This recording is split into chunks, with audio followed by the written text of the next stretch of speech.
Whew, sweating. We made it on the trail again. Vereda del Carmen, which is more like a road, in Villavicencio. I kind of like to think of it as the Manzarate Sendero of Villavicencio. Lots of people coming here on the weekends, even the weekdays. We're further up the mountain or road, so there's less people. But that's beside the point. We want to share some tips for booking Airbnbs and some of our stories as to why these are our tips. At the time of recording this video, we have been living in Colombia for 15 months. And throughout the entire time, we have been staying in Airbnbs.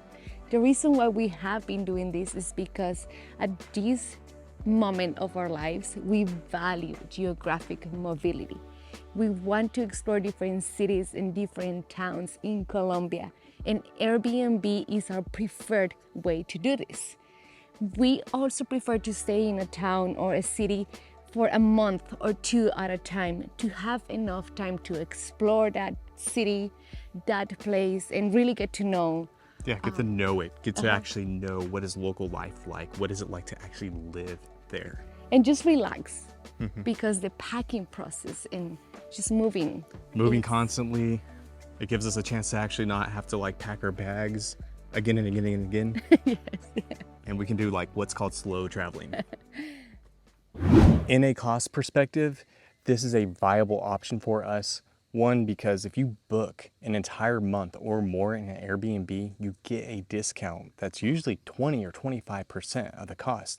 So we can actually book something that has higher quality, better furniture, things of that nature, by falling in our price range. Now, our price range is pretty wide. It's between $500 to $1,000 per month. That's what we aim to spend, and we usually land on about $800 or $900 a month, just because there is a huge difference between like $500 and $800 in terms of like the type of couch you get, the type of bed you get, the location, maybe some of the amenities. Like if you're spending $500, which we have done before, you get like a futon, and it's like not comfortable for a month, like at all. Like that's the couch.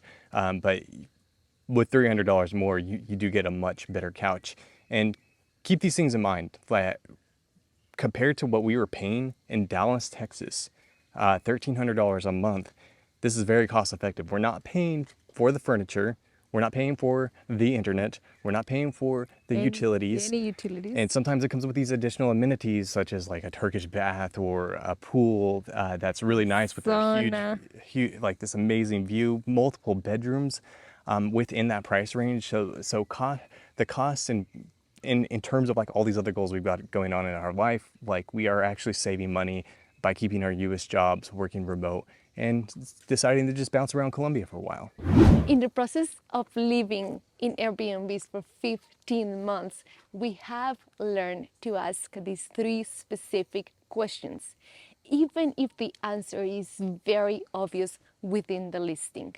And the reason why we ask these questions is because listings may not always be up to date, the information may be inaccurate, and so when you get to the Airbnb, surprise, it's not what you thought would be. Those 3 questions are: number 1, what is your internet speed? Number 2, is your washer inside of the unit? And number 3, what is the name of the apartment complex, or where is exactly located? Now it's story time. Why do we always ask about the internet speed? Well, in May of 2022, we booked a stay in Cali for a month, and I tried to go on to Disney Plus to watch the Book of Boba Fett, which I was very excited about, and Disney Plus just turned black. I was like, what the heck is happening? And I Googled, it was like, you need at least 5 megabytes. 20. No, if it's 5. The requirement minimum is at least 5 megabits per second of internet speed. So we call this month the month of the shitternet, because that's what it was. And working was hard as digital nomads and trying to get online and trying to just search things, and things were loading slow. It was like taking forever. Posting a reel took 40 minutes. And I was just frustrated. How frustrated were with you with work? I was very frustrated. I got in trouble during that month because my productivity just like plummeted. And just with dealing everything with the visa, and then on top of that, the internet being so slow, it really put a lot of stress on us. Yes, and we were applying for our visa in that particular month, and we were trying to send files back and forth between us and like the lawyers and things, and everything was just moving so slow. And I was like, I will never ever again not ask this question, even if it says it in the comments, even if it says it in the description. I'll be like, hey, I just want to confirm, what is your internet speed? Speed. Because some people may consider fast Like 20? 20 because the host in that Cali Airbnb was like, but people have never had issues working there. And I was like, What no, kind of work are they doing? Are they just answering emails? Like we're sending files and downloading stuff, and it was hard. It was very hard. But that's what we got to say about asking that question. And if you're a digital nomad and you're doing more digital content, uploading stuff, make sure you ask. the reason why we ask, is your washer inside the unit? It's because if the washer is not inside the apartment, it will be very restricted to you as to when can you use it, which times of the day can you use it. For example, this apartment in Bogota, they wanted us to do laundry every 3 or 4 days. Now, to do the laundry in Bogota, if you don't have a washer, clothes won't get dried within one day. You need at least 2 or 3 days for the clothes to dry. And they were like, okay, you do the washer this day and then you can pick up your clothes 3 days after. And I was like, It made no sense. And if that's the case, they need to buy a dryer for that Airbnb. So we had to review that one badly. We had to knock off a star for that particular reason. But the telltale sign in which you can tell if the washer is not inside, because usually the washers here are next to the kitchen, and you can see like, oh, there's the washer in the corner. If that's not happening and it's like just a picture of the washer or dryer by itself, that tells you that it's probably outside of the unit and in shared our, with another apartment or whatever. So even if we see it in the kitchen, we just ask anyways, because it's just like, I just want them to tell me, and I want the reassurance. Yes, the washer is inside the apartment, because it just makes it really inconvenient if you don't have that access to it. especially when we don't have a lot of clothes. When we go to the gym often, we sweat, we need these clothes Yeah, we wash at least every regularly. other day or 3 days. At like every other day or 3 days, just because we don't carry a lot of clothes on us, right? So we need this washer. So that's why we asked that one. The third question, where's your building located? We asked this for 4 specific reasons. Because we want to get these things. We don't always get all of them, but this is those 4 reasons in the order of importance. So the first thing is we want to know if it's next to a really busy road, because we have made that mistake where we're by a busy road where there's so many motorcycles and buses and cars, and you just hear noise all day long, even in the night. And it's like hard to sleep. It's hard to experience a level of peace. And Colombia is already pretty noisy in most of the cities. So avoiding that is really important. So we want to go look, where is this building? How close is it to a main road? Is it in kind of like in an area where it's enough buildings are blocking it from the main road noise?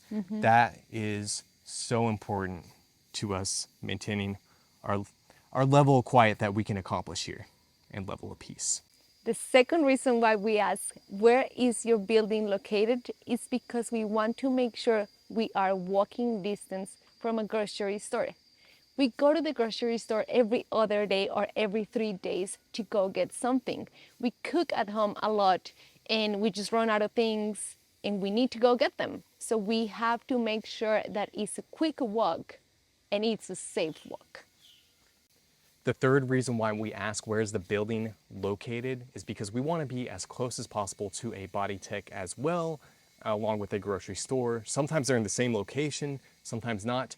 But if we are close to a body tech, that makes it easier for us to get into an exercise or continue our exercise routine Monday through Friday, go to the gym in the morning, do our gym thing, and really just have that aspect of our life fulfilled. But it doesn't always happen. So sometimes we don't exercise a lot in a certain month, but we do get to experience something like this. The fourth reason why we ask, where is your building located? It's because we want to make sure we are in a nice walkable area. We want to make sure that we have restaurants close by, we can go take a walk during the day or even at night if it's pleasant. Yeah, it just makes it a lot easier if you're in a cool, trendy area. Find your eateries, find your places to go, find some food. Know that it's relatively safe. You see other people out with their cell phones sometimes. That's kind Their of ideal. doggies. That's ideal. And we really had different experiences in different towns and cities, and so it really varies depending on where you go. But asking that last question really does answer those four things. Again, one, like how noisy is it going to be? Two, like is it close to a grocery store? Three, are we close to a body tech? Because that would just be so great and convenient. And four, like is that area really convenient? Of course, in our price range, we don't always get that. Not all four of them. Not all four of them. So this really brings us into like preference, right? What are your preferences? What's your budget? Because you will find all four of those things, and even sometimes a dryer, believe it or not. If you spend like $1,500 or $2,000, which we could probably afford, but we have all these other savings goals. We don't want to do that. So we really want to keep ourselves within budget, and we typically can find those. It just really depends. So I'm curious to know if you had found any of these tips helpful, or little stories helpful, these questions helpful. If you've been living out of Airbnbs yourself in other countries, Colombia itself, what things do you ask? What tips What's would your you... process? Yeah, what's your process? Because like after 15 months of doing this, it's like you gotta have a process. You gotta know what you need and what order, what's the priority, and figuring that out has taken time and experience and mistakes. We ain't perfect. Nah. What did we find? I'm gonna pedal my smoothie. We're gonna pedal your smoothie. Pedal your smoothie in this thing.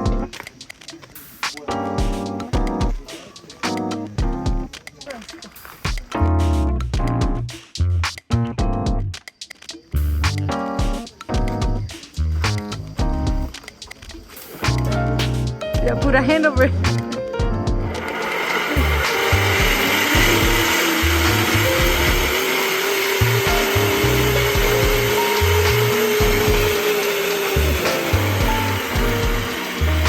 Why are you stopping?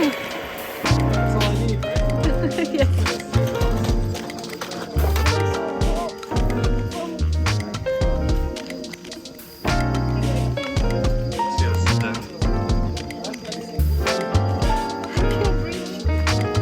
You can't reach the pedals?